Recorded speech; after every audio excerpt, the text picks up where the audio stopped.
Hello everyone, I welcome you all on this edutech platform.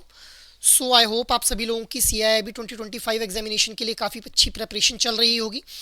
जब भी हम लोग देखिए गाइज किसी भी एग्जामिनेशन को प्रिपेयर करते हैं तो प्रीवियस ईयर क्वेश्चंस जो हैं वो हमारे लिए बहुत ही ज़्यादा इंपॉर्टेंट हो जाते हैं कि प्रीवियस ईयर्स के अंदर किस तरह से जो क्वेश्चंस जो हैं वो पर्टिकुलर एग्जामिनेशन के अंदर फ्रेम किए गए हैं, या फिर इसके अलावा हमारे मन में ये डाउट रहता है कि मोस्ट इंपॉर्टेंट टॉपिक्स कौन से होने वाले हैं। ठीक है, इसके अलावा सिलेबस क्या रहने वाला है पर्टिकुलर एग्जामिनेशन का। तो इन सारे क्वेश्चंस के ये जो डाउट्स हैं आपके मन में, इन सारे डाउट्स को रिजॉल्व करने के लिए एडुटैप के द्वारा ई बुक जो है वो लॉन्च की गई है, जिसके अंदर आप लोगों को सिलेबस, मोस्ट इंपॉर्टेंट टॉपिक्स और प्रीवियस ईयर क्वेश्चंस के बारे में डिटेल्ड इन्फॉर्मेशन मिल जाएगी कॉम्पोनेंट वाइज। अभी तक अगर आप लोगों ने इस ई बुक को एक्सेस नहीं किया है, you can just get to this e book by clicking on the link which is given in the description of this video. अब देखिए, आज की इस वीडियो सेशन के अंदर हम लोग जो है वो जुलाई 2024 के ABM कंपोनेंट के लिए जो क्वेश्चन पेपर फ्रेम किया गया था, क्वेश्चंस जहां से फ्रेम किए गए थे, उन रिकलेक्टेड क्वेश्चंस को हम लोग डिस्कस करने वाले हैं विद डिटेल्ड एक्सप्लेनेशन।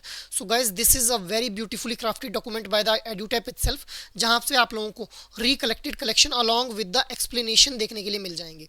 अब ये जो पर्टिकुलर डॉक्यूमेंट है, इसके अंदर हम लोगों ने 3 सेक्शंस जो है वो बना करके रखे हुए हैं।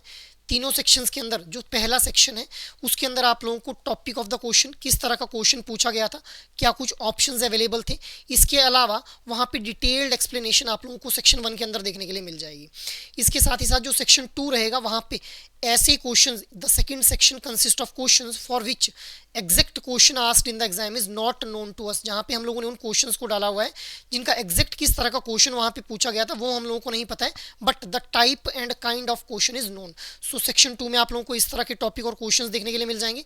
अब जैसे ही सेक्शन 3 में आप लोग मूव करेंगे, सेक्शन 3 के अंदर आप लोगों को वो सिलेक्टेड टॉपिक्स मिल जाएंगे जहाँ से जो थे वो किस तरह के क्वेश्चंस पूछे गए थे, type of question is also not known to us, but यहाँ से इंपॉर्टेंट टॉपिक्स को आप लोग जो है वो आने वाले इस 2025 के साइकिल के एग्जाम के लिए आइडेंटिफाई कर पाएंगे।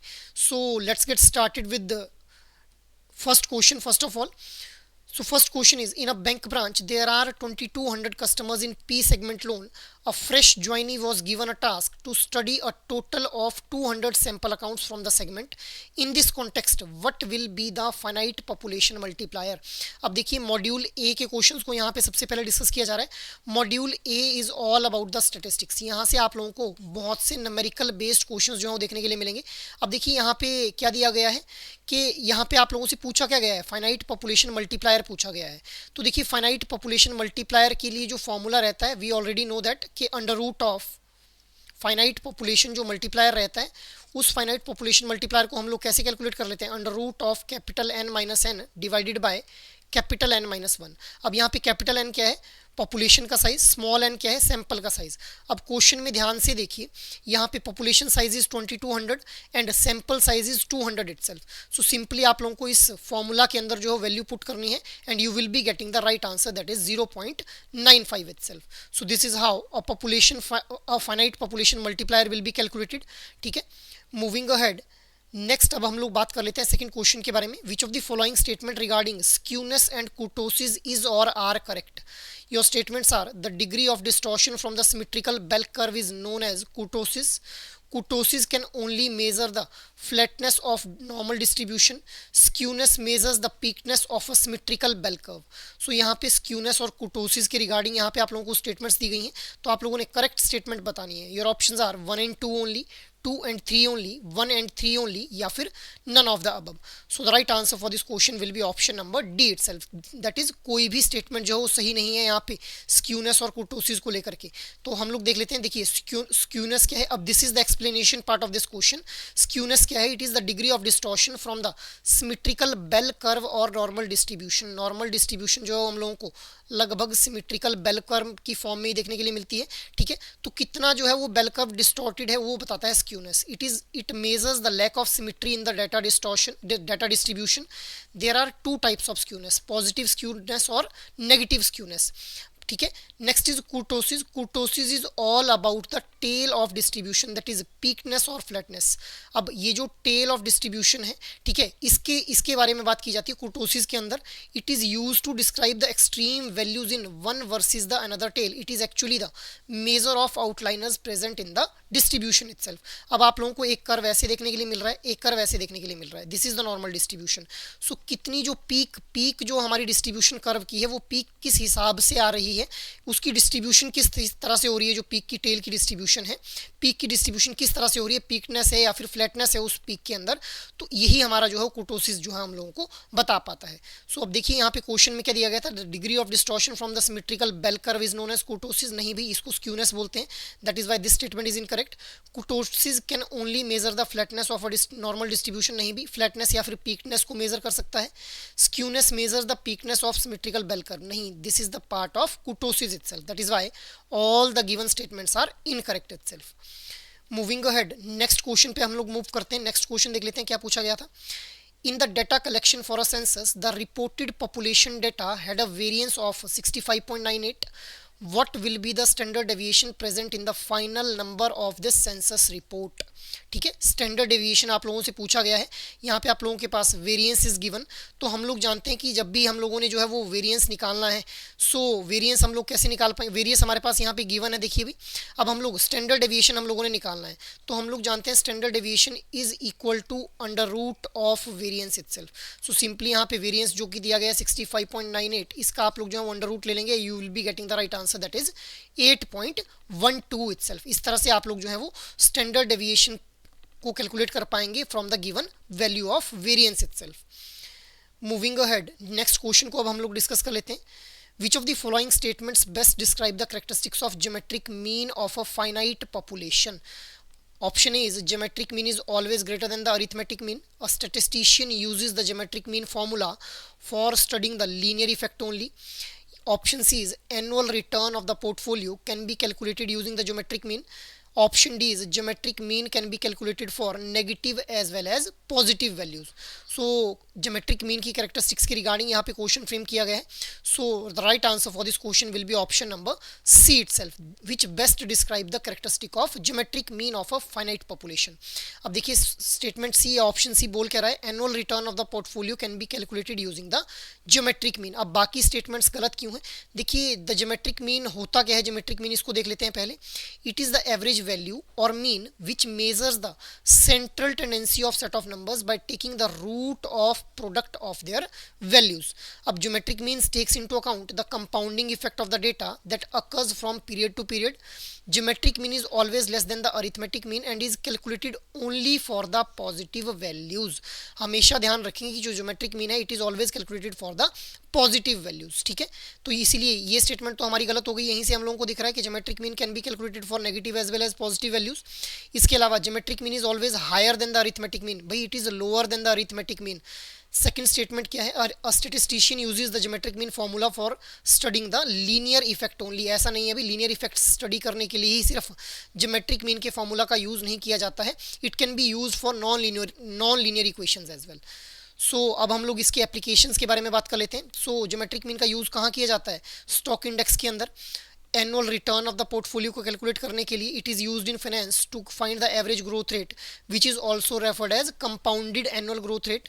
और इसके अलावा इसका यूज़ हम लोग जो सेल डिवीजन या फिर बैक्टीरियल ग्रोथ को स्टडी करने के लिए भी करते हैं। So these are the applications of geometric mean. अब इसी तरह से आप लोगों से ज्योमेट्रिक मीन यहाँ पे पूछा गया है, अरिथमेटिक मीन, हार्मोनिक मीन, तीनों में से किसी का भी आप लोगों से किसी भी एग्जाम के अंदर, आने वाले साइकिल के अंदर जो एग्जाम होने वाला है अभी 2025 के अंदर, उसमें क्वेश्चन फ्रेम किया जा सकता है। तो तीनों का आप लोगों ने ध्यान रखना है। मूविंग अहेड, नेक्स्ट क्वेश्चन अब हम लोग डिस्कस कर लेते हैं। विच of the following relationship is true between the two variables with correlation coefficient value of -0.96। अब जो कोरिलेशन कोएफिशिएंट है उसकी वैल्यू हम लोग जानते हैं कि अगर +1 या -1 के नियर बाय हो तो उस टाइम हम लोग क्या बोलते हैं कि स्ट्रॉन्ग रिलेशनशिप इज देयर। अगर ये 0 के आसपास हो तो हम लोग बोलते हैं वीक रिलेशनशिप देयर, ठीक है। So -0.96 is the value, so strong negative, strong positive, weak positive या फिर no relation is there. The right answer will be option A, that is strong negative, क्योंकि 1 के नज़दीक है ये 0.96 और नेगेटिव साइन इसके साथ जुड़ा हुआ है, तो इसीलिए स्ट्रॉन्ग नेगेटिव रिलेशनशिप हम लोगों को यहाँ पे देखने के लिए मिलेगा अगर को रिलेशन कोएफिशिएंट की वैल्यू जो है वो -0.96 रहती है। मूविंग अहेड, नेक्स्ट अब हम लोग बात कर लेते हैं calculate the class width of the following data regarding age of employees in a company. अब यहाँ पे आप लोगों को डेटा दिया गया है, एज दी गई है 22 से 26, 26 से 30, 30 से 34, 34 से 38, 38 से 42। नंबर ऑफ एम्प्लॉइज 60 लोगों की एज जो है वो इस एज ग्रुप के अंदर है, 176 लोगों की एज इस ग्रुप के अंदर है।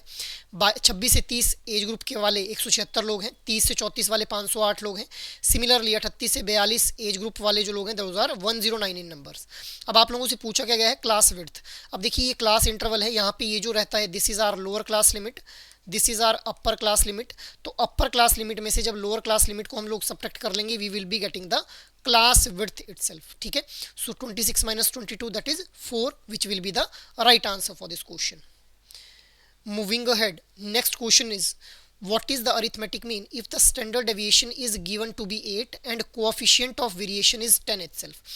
अब coefficient of variation हमारे पास दिया हुआ है, ठीक है, और इसके अलावा स्टैंडर्ड डेविएशन गिवन है, अरिथमेटिक मीन पूछा गया है। अब देखिए कोएफिशिएंट ऑफ वेरिएशन का फॉर्मूला क्या होता है, standard deviation divided by mean multiplied by 100%। Coefficient of variation हमारे पास गिवन है, स्टैंडर्ड डेविएशन गिवन है x bar that is mean, हम लोग यहाँ से कैलकुलेट कर लेंगे इसी वैल्यू में, इसी फॉर्मूला के अंदर वैल्यूज को सब्स्टिट्यूट करके। देखिए कोएफिशिएंट ऑफ वेरिएशन की value is 10, standard deviation is given 8 divided by x बार हम लोगों से पूछा गया है, ठीक है, ये हम लोगों ने निकालना है मल्टीप्लाइड बाय 100%। ठीक है, सो यहाँ से हम लोग कैसे निकाल लेंगे, x बार की वैल्यू कैसे निकल के आ जाएगी आप लोगों के पास, 8 डिवाइडेड बाय 10 इंटू 100% यहाँ से निकाल लेंगे हम लोग, और इसी तरह से हम लोग फिर वैल्यू हमारे पास जो मीन की वैल्यू निकल के आ जाएगी 8 into 10 is equal to 80 itself. So this is how arithmetic mean can be calculated. अब आप लोग देख रहे होंगे कि देखिए अगर गाइज आप लोगों को फॉर्मूलाज रिटेन है और कौन सा फॉर्मूला किस जगह यूज करना है, तो these are very simple questions to be attempted in the question from module A. ठीक है, मूविंग अहेड, नेक्स्ट क्वेश्चन अब हम लोग देख लेते हैं। In a statistical data set, there are certain values and data points which are distinct and unrelated with other values present in the data set. Which of the following best describes these type of unusual values in a frequency table? एक frequency table में किस तरह के जो types हैं इन unusual values को define करती हैं। So causation, outliners, variance and confidence level. So the right answer for this question will be option number B, that will be outliers itself। अब एक एक करके इन टर्म्स को देख लेते हैं। कॉजेशन क्या है, देखिए it is the direct relationship between two variables. Two variables have a direct relationship if a change in one's value causes a change in the another variable, in that case one becomes the cause and other becomes the effect itself। so इसको बोला गया है causation। next is outliers। in statistics an outlier is a data point that differs significantly from other observations. An outlier may be due to the variability in the measurement, an indication of the novel data, or it may be the result of experimental error. The latter are sometimes excluded from the data set। so यही यहाँ पे इस question के अंदर पूछा गया था, इसी आउटलायर के रिगार्डिंग यहाँ पे जो था वो स्टेटमेंट दी गई थी आप लोगों को। ठीक है, नेक्स्ट जो ऑप्शन दिया गया है दैट इज वेरिएंस। अब वेरिएंस क्या है, it is a statistical measurement of the spread between the numbers in a data set, कि कितना जो स्प्रेड हम लोगों को डेटा सेट के अंदर नंबर्स के अंदर देखने के लिए मिल रहा है। Next is confidence level. अब हम लोग जो प्रोबेबिलिटी निकालते हैं, the probability that we associate with an interval estimate is called the confidence level, कि हम लोग बोलते हैं ना कि 90% हम लोग कॉन्फिडेंट है कि भाई कल जो है वो बारिश होने वाली है, तो इसको बोल रहे हैं कॉन्फिडेंस लेवल। ठीक है, moving ahead, next question is we can describe samples and populations using mean, median, mode and standard deviation measures. when these terms describe a sample they are called, जब वो ये mean, median, mode और standard deviation जब sample को describe कर रहे होंगे तो इनको क्या बोला जाएगा, statistics, parameter, variable या फिर variance बोला जाएगा। so these will be called the statistics। मैंने आप लोगों को बताया हुआ है कि देखिए mean, median, mode और standard deviation जब भी sample के लिए निकालेंगे so इसको हम लोग statistics बोल देंगे। और इन statistics को एक और टर्म से हम लोग जानते हैं estimator, भी इनको हम लोग बोल देते हैं, क्योंकि ये अल्टीमेटली हम लोगों को हेल्प करते हैं to estimate the population parameter जो कि पॉपुलेशन के हैं। पॉपुलेशन पैरामीटर कौन होंगे, पॉपुलेशन मीन, मीडियन, पॉपुलेशन का मोड और पॉपुलेशन का standard deviation. So this is option A will be the right one for this question. Next question अब हम लोग देख लेते हैं। For a regression equation y is equal to a plus bx, if the independent variable a is in milliliter per unit, what should be the unit used for the dependent variable b itself? So your options are milliliters only, liters only, any unit, या फिर none of this. So बताइए भाई, अगर A which is a independent variable अगर वो milliliter पर unit के अंदर है तो what should be the unit use for the dependent variable B itself. So the right answer will be option number C. क्योंकि हम लोग जानते हैं कि रिग्रेशन वाली इक्वेशन ये जो y is equal to a plus b x रहती है, इसके अंदर it can have any unit, जो डिपेंडेंट वेरिएबल है can have any unit, but the substitution is done in order to resolve the regression equation at the last step itself. मतलब इस regression वाली equation के अंदर जो ये हमारी डिपेंडेंट और इंडिपेंडेंट वेरिएबल्स हैं, they can have ample number of units, और कोई भी यूनिट उनका हो सकता है. इट इज़ नॉट नेसेसरी कि उनका भी यूनिट सेम होना चाहिए, इंडिपेंडेंट या फिर डिपेंडेंट वेरिएबल का. Next question is which of the following statement is और are incorrect regarding central limit theorem. Your options are statisticians use the normal distribution as an approximation to the sampling distribution whenever the sample size is at least 50. Option B is it permits us to use sample statistics to make inference about population parameter without knowing anything about the shape of the frequency distribution of that population. Option C is it assures us that the sampling distribution of the mean approaches normal as the sample size increases. Option D is none of this.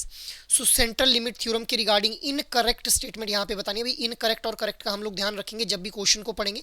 So incorrect statement is option number A itself, that is कि statistician use करते हैं normal distribution का as an approximation to the sampling distribution when sample size is at least 50. So यहाँ पे जो sample size है it is at least 30, इसीलिए ये वाली जो स्टेटमेंट है, this statement is the incorrect with respect to the central limit theorem itself. बाकी ये जो सेंट्रल लिमिट थ्योरम है ये हम लोगों को हेल्प करती है to give a estimate about the population itself. Population की जो फ्रीक्वेंसी डिस्ट्रीब्यूशन है उसकी शेप को एस्टिमेट करने में हम लोगों को हेल्प करती है ये central limit theorem. So this is question number 11. Moving ahead, next question को हम लोग डिस्कस कर लेते हैं. In a comparison of the three means arithmetic, geometric and harmonic, which mean is generally the largest. Arithmetic, geometric और harmonic mean में से कौन सा मीन जो है वो सबसे बड़ा रहता है? Arithmetic mean, geometric mean, harmonic mean, या फिर कैन नॉट बी डिटरमाइंड. सो देखिए गाइज, हम लोग जानते हैं कि जो अरिथमेटिक मीन है that is always greater than the harmonic mean which is always greater than the geometric mean. तो इसी रिलेशन के बेसिस पे आप लोगों से जो है वो क्वेश्चन यहाँ पे फ्रेम किया गया है. सो तीनों में सबसे बड़ा कौन सा है? Arithmetic mean is the biggest one. Moving ahead, next question हम लोग डिस्कस कर लेते हैं. How many quartiles are used to divide data into 4 equal parts? 2 quartiles, 3 quartiles, 4 quartiles, या फिर 5 क्वार्टाइल्स. अब देखिए, हम लोग जानते हैं कि हम लोग एक डेटा सेट को जो है वो कितने क्वार्टाइल्स की हेल्प से? 3 क्वार्टाइल्स की हेल्प से जो है वो एक डेटा सेट को 4 इक्वल पार्ट्स के अंदर जो है वो डिवाइड कर देते हैं. ठीक है, तो there are 3 quartiles which are dividing. First quartile जो है वो देखिए, इसका मैं आप लोगों को डायग्राम भी दिखा देता हूँ किस तरह से क्वार्टाइल देखने के लिए मिलता है. 25%. ठीक है, first quartile, second quartile and third, first quartile, second quartile and third quartile. So first quartile is 75%, second quartile is holding the data of 50% data. देखिए quartile है क्या है? represents the division of data into 4 equal parts. अब ये जो percentile है और quartile है, these are interrelated. ठीक है, so हम लोग यहाँ पे देख पा रहे हैं first quartile, third quartile, inter quartile range कैसे निकाली जाएगी? Q3 माइनस Q1, मतलब जो थर्ड क्वार्टाइल है उसमें से फर्स्ट क्वार्टाइल को जब हम माइनस कर देंगे we will be getting the interquartile range.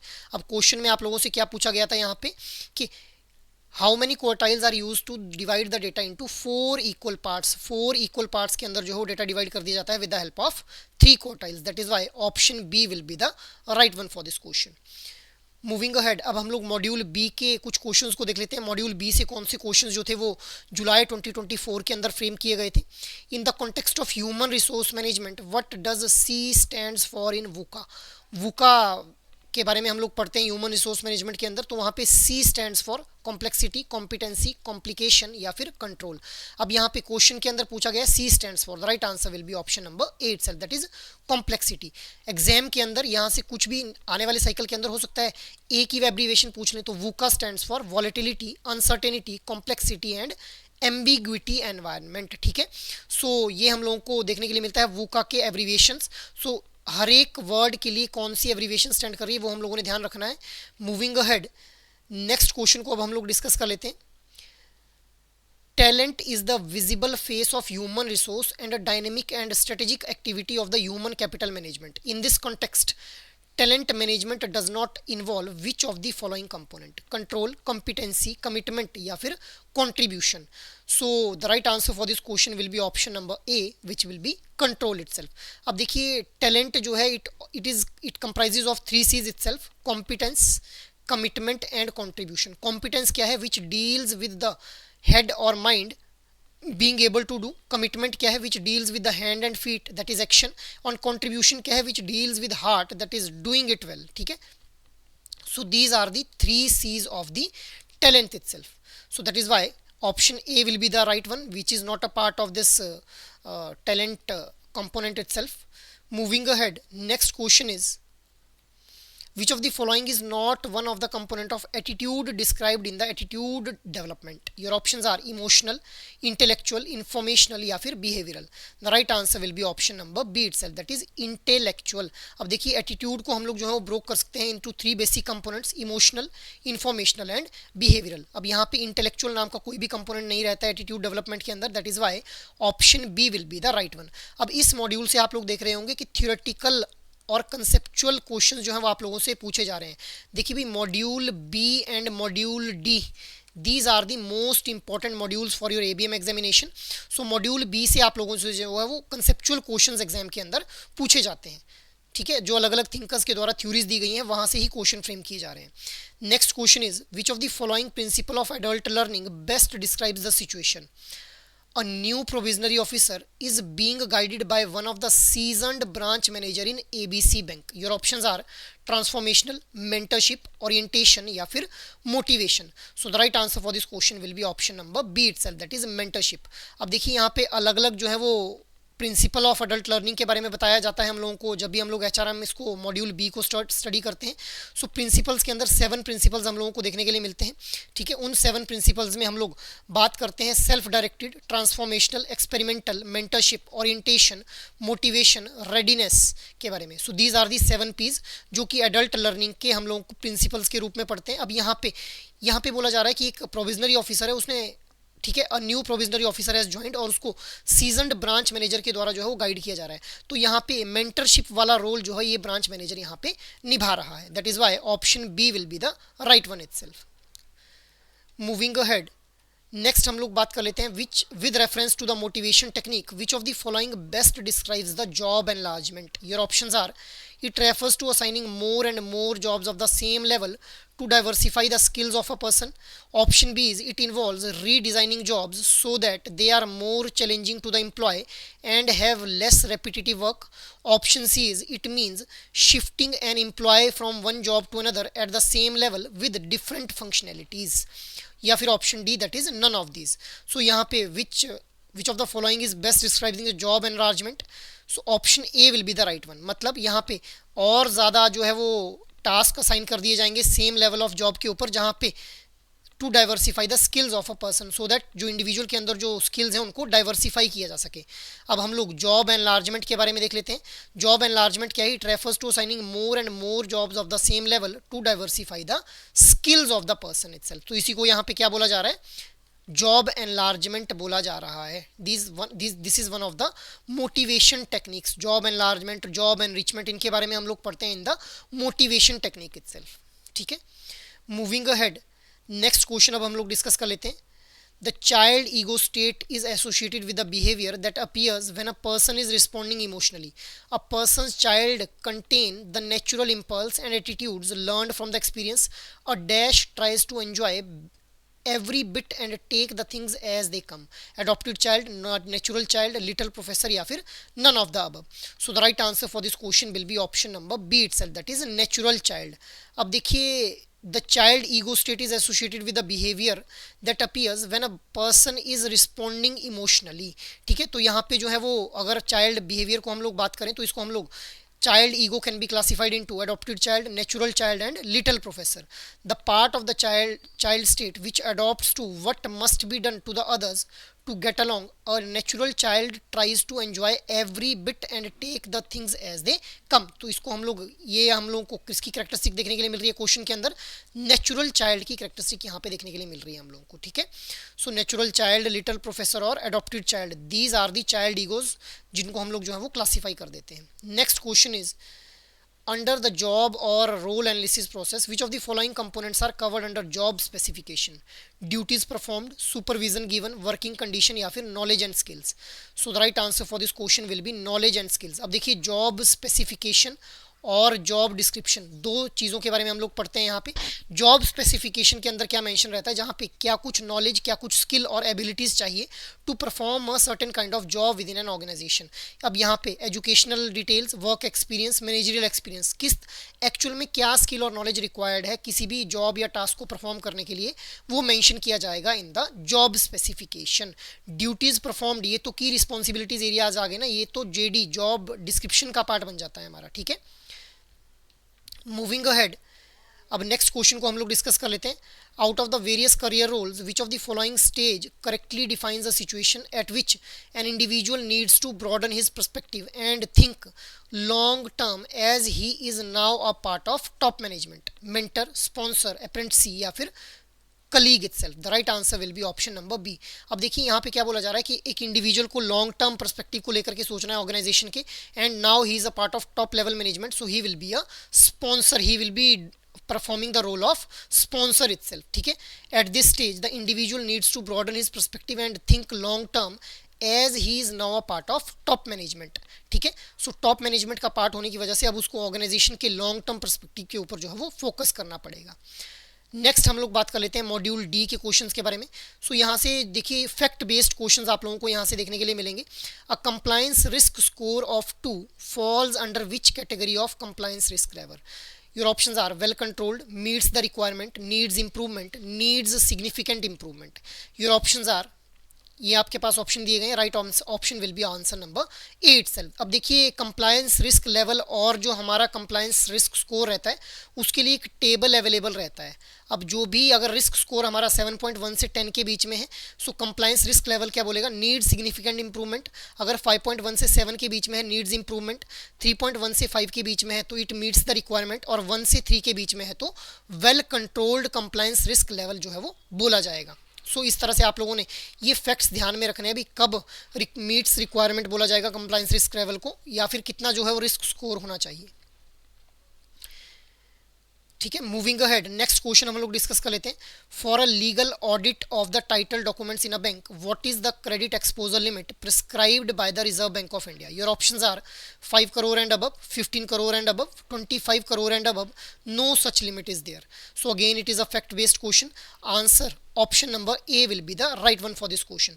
अब देखिए RBI has decided that banks should also subject the title deed and other document in respect of all exposure, जो भी 5 करोड़ या इससे ज़्यादा के एक्सपोजर्स होंगे उन एक्सपोजर्स के केस में जो है bank need to subject to the bank should also subject to the title deeds and other documents, जब भी जो एक्सपोजर का अमाउंट है वो 5 करोड़ या फिर इससे ज़्यादा हम लोगों को देखने के लिए मिलेगा for the purpose of legal audit of the title documents in the bank.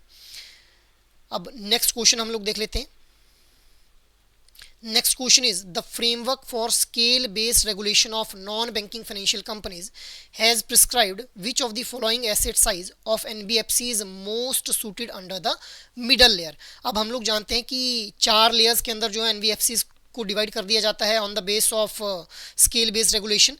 So middle layer के लिए जो है वो क्या एसेट साइज रखा गया है? 500 करोड़, 1200 करोड़, 800 करोड़ या फिर 100 crore? The right answer is option number B itself, that is 1200 crore itself. So हम लोग जानते हैं कि देखिए यहाँ पे हम लोगों को जो है वो 1000 करोड़ या फिर इससे अबव जो है, जो भी एनबीएफसी का जब भी एसेट साइज जो है वो 1000 करोड़ या इससे ज़्यादा होगा तो उसको हम लोग जो है वो मिडल लेयर का पार्ट जो है वो मान लेंगे। यहाँ पे हम लोग देखिए, यहाँ पे देख पाते हैं हम लोग लोएस्ट लेयर किसको बोला जाएगा? 100 करोड़ एसेट साइज बिलो, जिससे जहाँ पे रहेगा एनबीएफसी का मिडल लेयर किसको बोला जाएगा? 100 करोड़ या फिर इससे ऊपर जब रहेगा तो उसको जो है वो मिडल लेयर एनबीएफसी बोल दिया जाएगा, ठीक है। Moving ahead, next question is, under the framework of restructuring and or revival and rehabilitation of MSME, what is the exposure limit for the stressed MSME?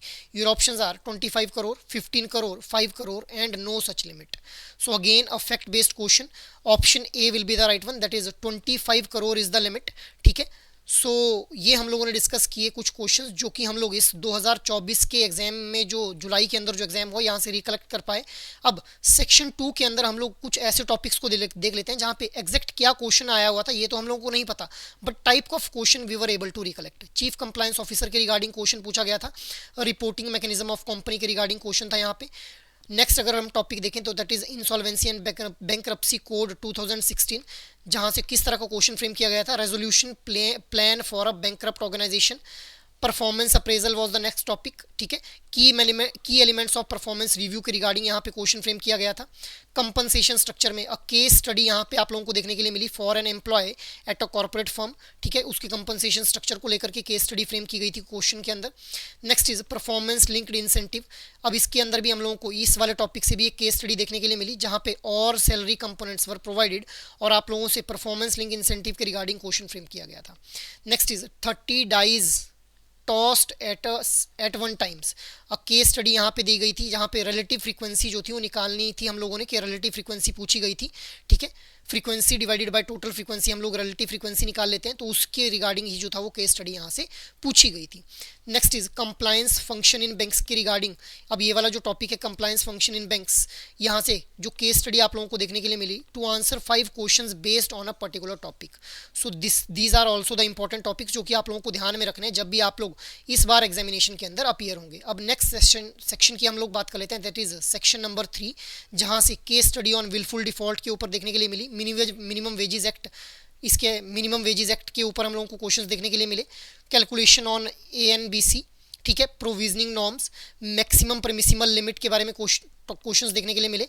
NBFC to bank compliance and CCO case studies देखने के लिए मिली और types of learning. So these are also the important topics that you need to take care of when you will be appearing in the this 2025 examination itself. So this is all about July 2024 examination, जो कि हम लोगों ने देखा कि जुलाई 2024 के अंदर किस तरह से जो थे वो क्वेश्चंस फ्रेम किए गए थे. अब अगर एक्चुअल में आप लोग जो है वो इस CIB एग्जामिनेशन को टारगेट कर रहे हैं, तो अगर आप लोग इस बार ही इस CIB एग्जामिनेशन को क्रैक करना चाहते हैं और या फिर आप किसी भी तरह की गाइडेंस चाहते हैं, तो आप लोग जो है वो एडुटैप की वेबसाइट पे विजिट कर सकते हैं, जहाँ पे आप लोग CIB कोर्सेज के अंदर जाएंगे. CIB कोर्सेज के ऊपर जाने पे आप लोगों को यहाँ पे जो है वो CIB के इंडिविजुअल कंपोनेंट्स के लिए मास्टर कोर्सेज अवेलेबल हो जाएंगे. और अगर आप लोग चाहते हैं कि आप लोग एक कंबाइंड मास्टर कोर्स लेना चाहते हैं, तो आप लोग 2025 कॉम्बो के ऊपर जैसे ही क्लिक करेंगे, यहाँ पे आप लोगों को CIB के चारों कंपोनेंट्स के लिए जो है एक मास्टर कोर्स दिख जाएगा, जिसके अंदर live classes, concept notes, chapter wise test और फुल लेंथ टेस्ट जो है वो आप लोगों को प्रोवाइड करवाए जाएंगे. So this is all from my side to this video. So I hope ये सेशन आप लोगों को पसंद आया हो and you must be getting a fair enough idea कि किस तरह से जो है वो आप लोग इस एग्जामिनेशन के अंदर अप्रोच कर सकते हैं. इस बार का जो 2025 के अंदर एग्जामिनेशन होने वाला है, उसमें आप लोग किस तरह से कौन कौन से टॉपिक्स को आप लोगों ने ध्यान में रखना है based on this July 2024 recollected questions itself. So that is all from my side. Thank you.